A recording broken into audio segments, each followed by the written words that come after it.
咦，就这么一块就够了。多吃点儿呀，那你是让我吃不完？爸，这半夜了。哎呀，怕什么？我知道你能吃完。我吃不完，太多了。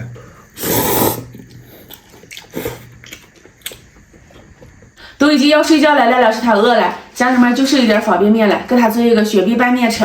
烧一锅开水煮面，面煮到散开就行了，不要煮得太黏。然后捞出来过下凉水，然后再调一个拌面的料汁，碗里放蒜末、小米辣、小葱花、辣子面，再来点白芝麻。锅里面倒点油，油烧热泼上来。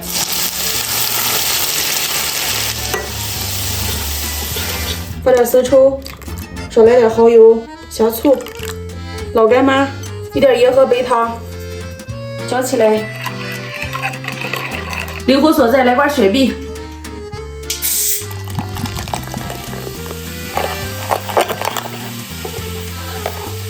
水分沥干以后，放点火腿肠、黄瓜丝，刚才炝好的酱倒上，拌起来就能吃了。来叉，你给我做这么多3袋面，你那我能吃完了？我吃一点。哦，咦，就这么一块就够了。多吃点儿呀，那你是让我吃不完？爸，这半夜了。哎呀，怕什么？我知道你能吃完。我吃不完，太多了。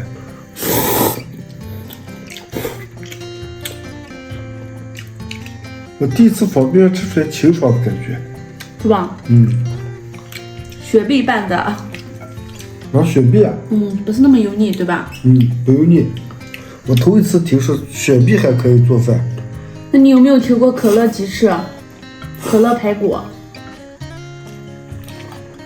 傻不拉几那些啥都不懂。Red 门能做啥什么？Red 门，什么是 red 吗？红牛嘛。你能不能别给我再扯这英语？我真会听不懂。Red 门，又不是门儿。你都睡下来还有起来给我煮回面？你不是饿了吗？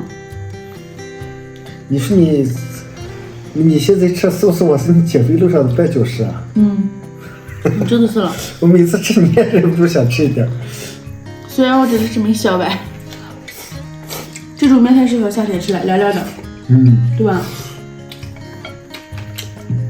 你的屋子啊？屋子什么屋子？还有黑，你等会儿给我拿出来，我给你洗了。天哪！又不是常洗，这个还天哪！我还能碰上这么好的男人了。夫妻之间就要相互了，你知道吗？相互体谅。你半夜给我做饭了，你不要说洗黑，你还有啥？还有啥没洗的我都给你洗。我想洗澡，你给我洗澡。没了吗？今天的视频就到这里了，喜欢我们的关注点赞，明天见，拜拜。